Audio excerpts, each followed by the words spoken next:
Hello, welcome to my channel and welcome to another video about living in Italy. Now, this video has been requested a lot. I am going to be talking about finding affordable accommodation for students in Italy.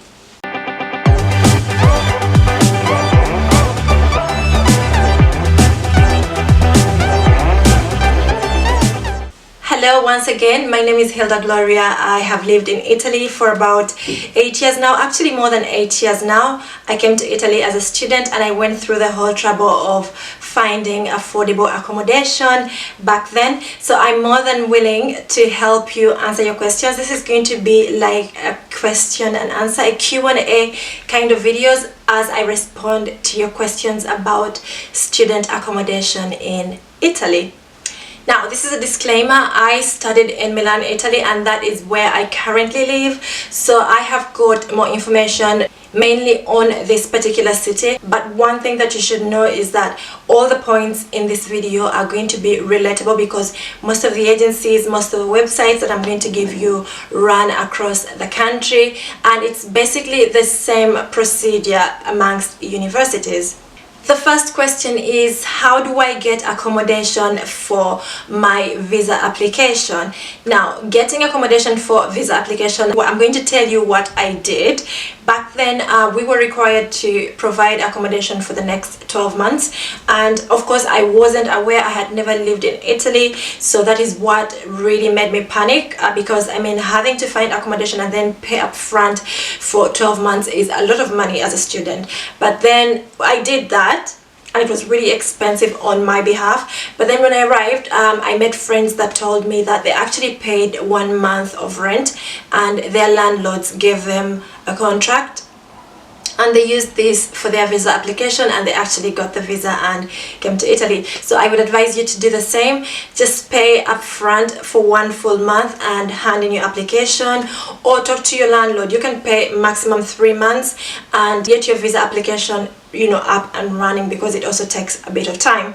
So once you have that, once you have the contract, the embassy is most interested in that. They're interested in the address where you will be staying. They are not really interested to know how many months ahead you have paid.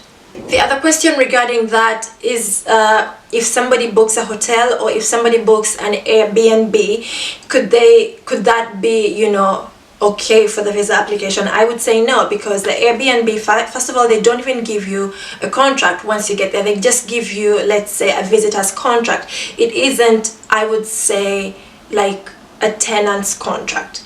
Being a visitor and being a tenant are two completely different things. What the embassy wants to know is that have you got a physical address where you are actually going to live?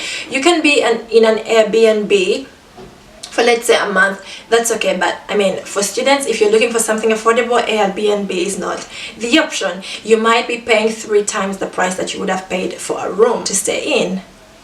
Question number 2 is, what are the accommodation options for students? I would say this cuts across even if you are a student or not, and it cuts across the whole country. Doesn't matter which university you are, which region you are in Italy. The different options are, first of all, you can stay in the students' residences or the university dorms. Now, these are owned and run by the university and they're always cheaper for students because, I mean, they're meant for students, so yes, they're cheaper. And the good thing is that most of them come with, meals like lunch and dinner and sometimes even breakfast. So I think that would be a good thing. Also, they come with all the bills paid. So you pay an upfront, let's say 500 euros per month for the room, and then you will have electricity, gas, water and condominium fees included, and you don't have to pay those apart as you would pay if you were in a different, setting. Next option is apartments. Now, there are so many apartments depending on where your university is. It's up to you to choose. This is another option. You can have a shared room, or you can have your own room, or you can actually have your own apartment by yourself, depending on how much you're able to pay or how much you are willing to spend on accommodation. All these are options. Now, these apartments are usually run by private individuals, and you can get to them through private individuals or through agencies. For example, when I came to Italy in my first year, I lived in a student's residency and I paid 350 euros for a shared room. I had a roommate, so the entire room was 700 euros per month, including water, electricity, gas, but it didn't include meals, and I think that was the cheapest option that I could find at the time. And I think it was okay because compared to its location and the average cost of rent around that area, it was a good price. Question number 3 is one popular one. It is, what is the cost of accommodation in Italy? I would say this varies according to cities, and I live in Milan, which is the most expensive city to live in Italy. I have done a video about the cost of living in Milan, which is the most expensive one in Italy. You can go and watch it after this one, but I have to say that different cities have got a different average. For Milan, the average I would say is 500 euros per room, depending on where you stay. If you live very close to the university, you're going to pay higher than somebody who lives far away from the university.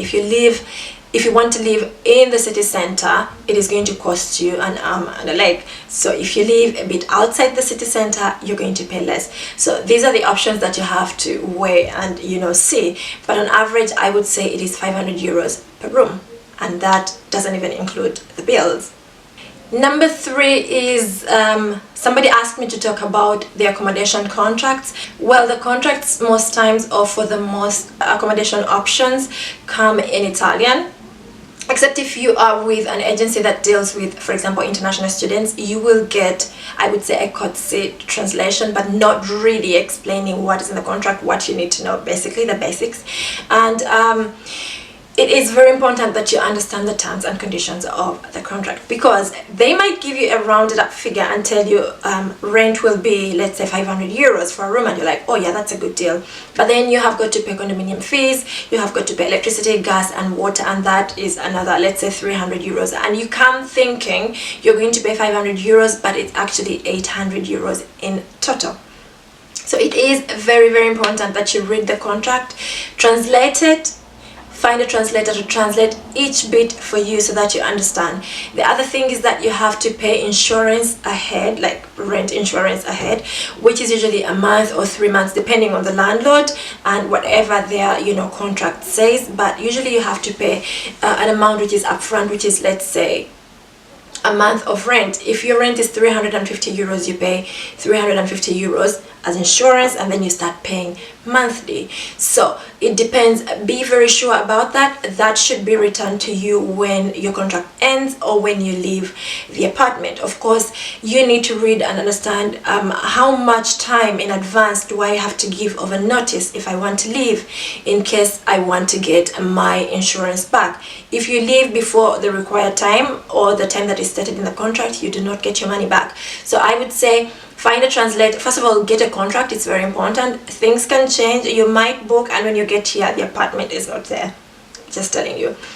So first of all, get a contract, get a translator to make sure that you understand each and everything before you actually sign it. Because the minute you sign it, it means you have accepted it and it is already binding, the two of you, the two parties. So be very careful and read the contracts and understand them. Next question is how to get affordable or cheap accommodation for students. The first tip that I will give you is to make sure that you do not live near the university if you can't afford it.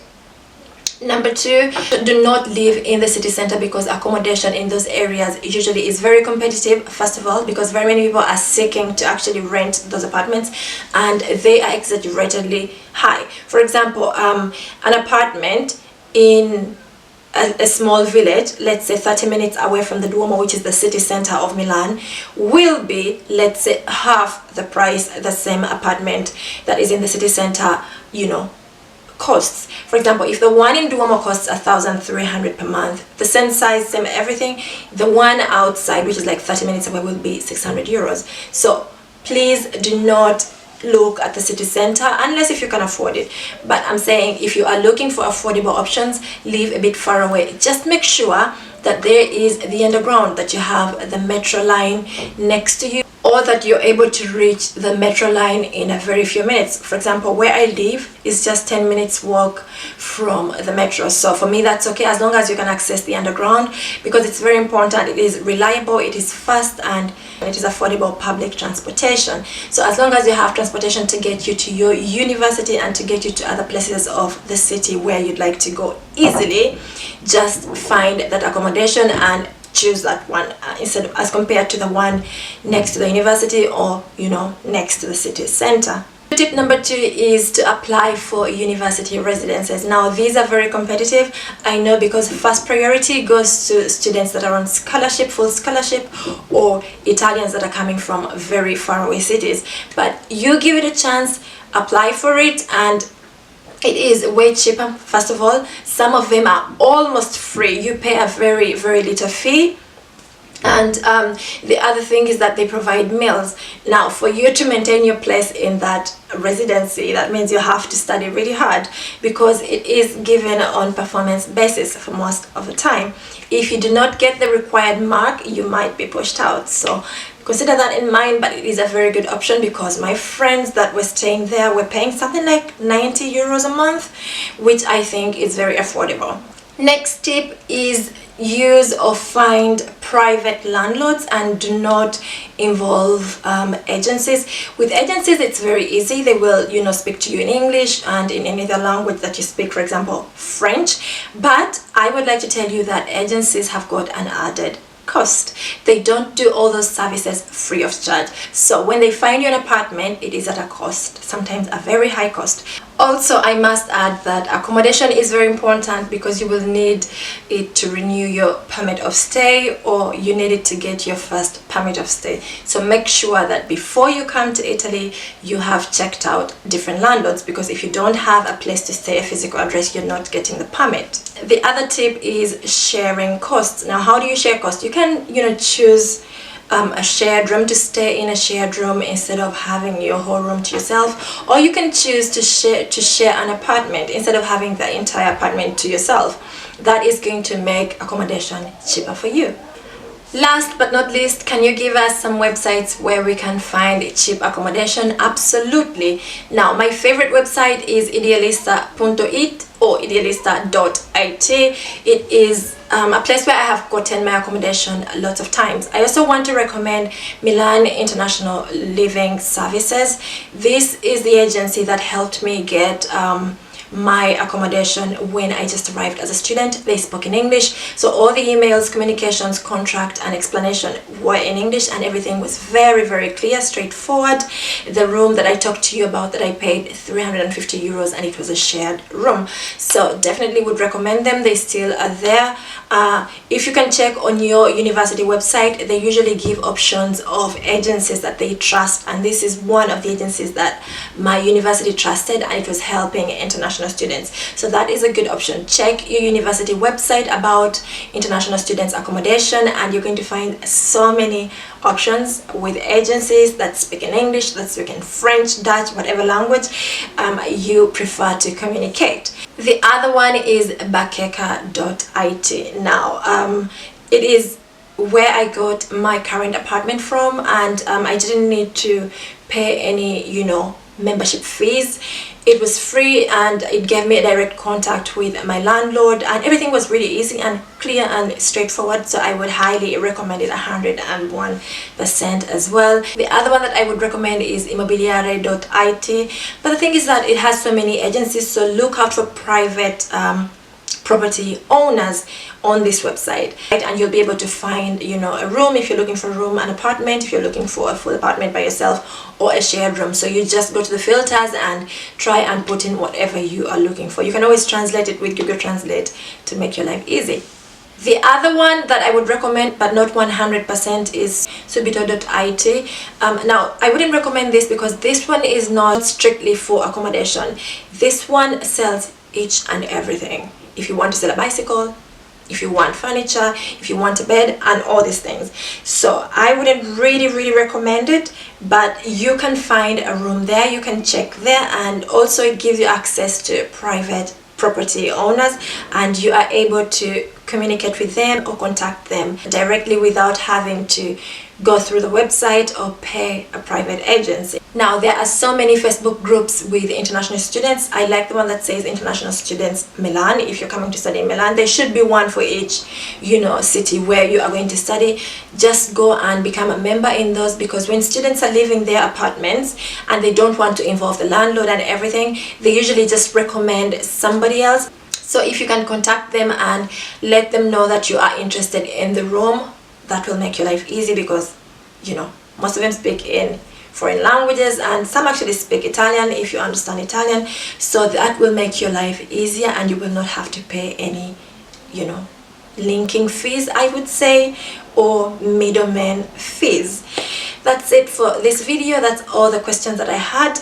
If you have any further questions, drop them below in the comment section. If you have any other way that students can find cheaper accommodation in Italy, just leave a comment down below. If you have any video requests, leave me a comment down below as well.